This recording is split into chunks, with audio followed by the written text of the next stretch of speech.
Every Sunday around the world, Christians dress up and head to church believing that Sunday is the Sabbath identified in the Bible. Yet there are more than a few denominations that keep Saturday as the Sabbath. So, what is the truth? The Catholic Church has proudly and boldly claimed that they changed the day of worship and that they had the authority to change it. If the Catholic Church changed the Sabbath day, are we following traditions of men or the commandment of God? Does it really matter to God the day we choose to worship? Or are we following a system of worship that is part of the enemy's plan to deceive you? The Sabbath was first given to us at creation, Genesis 2, verse 2. And on the seventh day, God ended his work which he had done, and he rested on the seventh day. Then God blessed the seventh day and sanctified it, because in it he rested from all his work which God had created and made. Then the Ten Commandments clarify in Exodus 20, verses 8 through 11. Remember the Sabbath day to keep it holy. 6 days you shall labor and do all your work, but the seventh day is the Sabbath of the Lord your God. In it you shall do no work, you, nor your son, nor your daughter, nor your male servant, nor your female servant, nor your cattle, nor your stranger who is within your gates. For in 6 days the Lord made the heavens and the earth, the sea, and all that is in them, and rested the seventh day. Therefore, the Lord blessed the Sabbath day and hallowed it. Historically, the Sabbath was always the seventh day of the week. It was a memorial to creation, recognizing God as our creator. After creating our world, we were to rest as he rested on specifically the seventh day. In addition, it was the only day that he blessed, hallowed, and sanctified. So no other day of worship held God's blessing, only the seventh-day Sabbath. So according to the Bible, it does matter to God what day you recognize and worship him. Written in stone, unchangeable, were the words, "Remember the Sabbath day." Why did God say remember? Because he foresaw in the future that his people would forget, and that this would be one of the greatest controversies among his people, and he did not want his people to be deceived. How can we know what day is the seventh day? Contrary to some claims out there, we have always recognized the Gregorian calendar, and although some changes were made to this calendar, the order of the days never changed. It always started with Sunday and ended with Saturday. The Bible does not use the words Saturday or Sunday, but rather the first day or seventh day of the week. To determine the day, we look at Jesus' death and resurrection. The Bible identifies in the book of Matthew that Jesus died on Preparation Day, which most of us know as Good Friday. But preparation for what? The Sabbath. Matthew 28, verse 1. Now after the Sabbath, as the first day of the week began to dawn, Mary Magdalene and the other Mary came to see the tomb. Then the angel in verse 5 says, "Do not be afraid, for I know that you seek Jesus, who was crucified.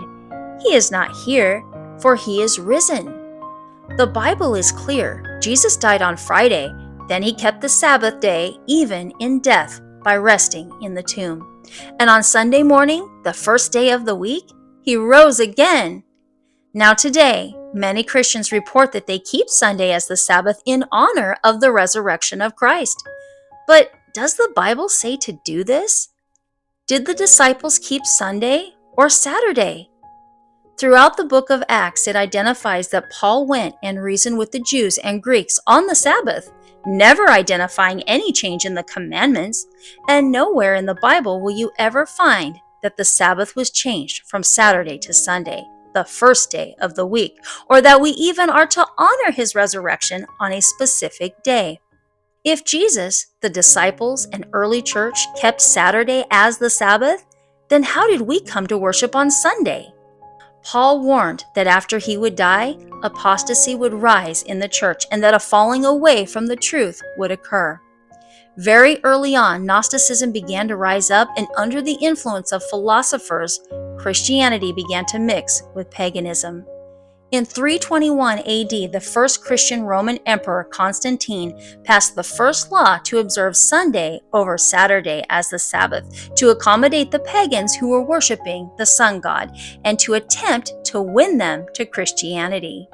Sunday was given its name because it was the venerable day of the sun, the pagans' day of worship.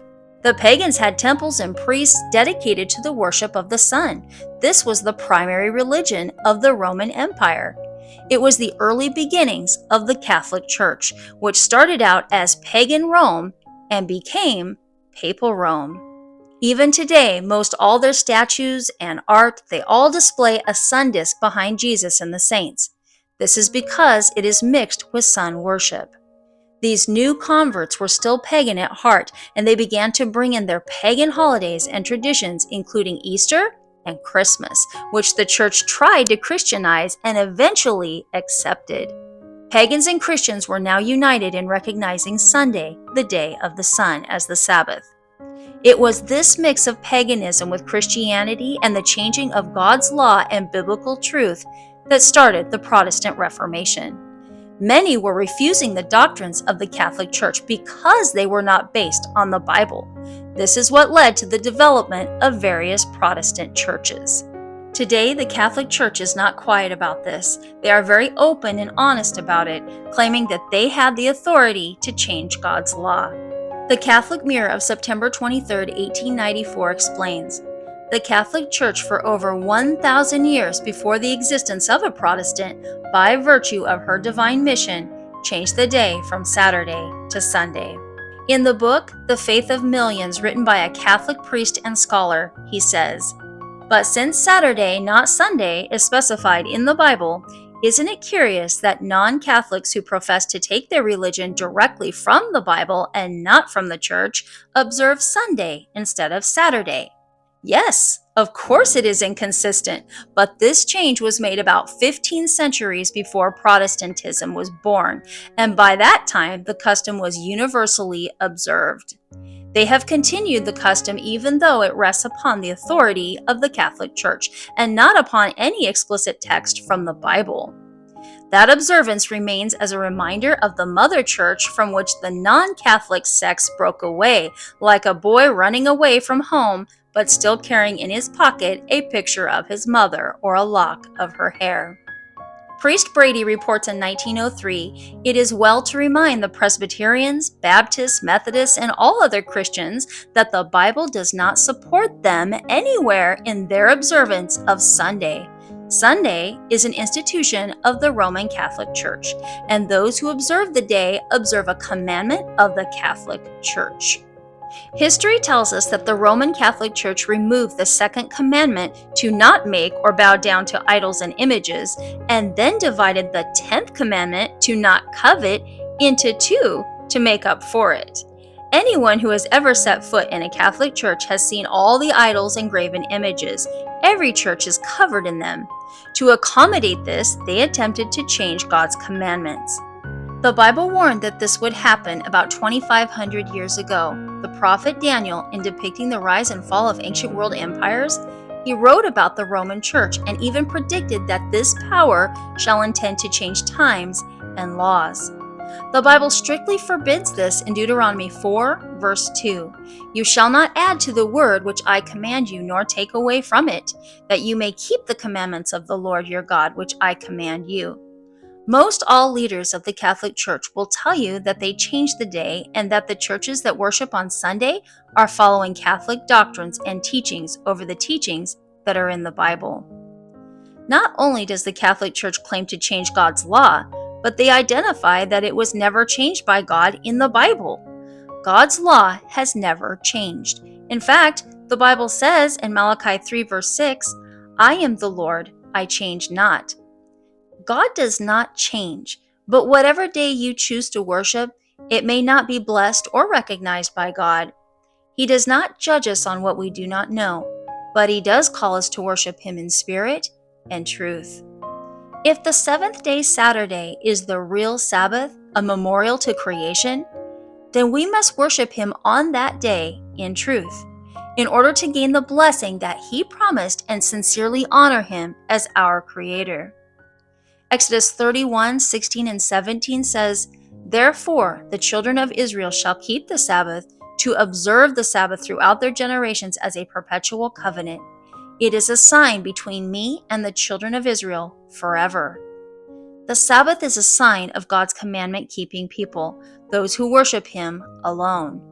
Israel did not mean merely Jews, but rather all Christian believers through the end of time. According to the Bible in Galatians 3:29, it says, "And if you are Christ, then you are Abraham's seed and heirs according to the promise." The Sabbath is so important that it'll be a distinguishing mark on God's people in the last days, right before He comes on the clouds of heaven. God's special people who are alive on the earth when He comes are identified in Revelation 14, verse 12. Here is the patience of the saints. Here are those who keep the commandments of God and the faith of Jesus.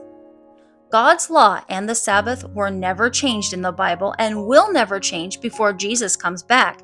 Just as the commandments were written in stone, never to be erased, so will His law go on into eternity. Will you choose today to follow God and His commandments, or will you choose to follow the commandments of men?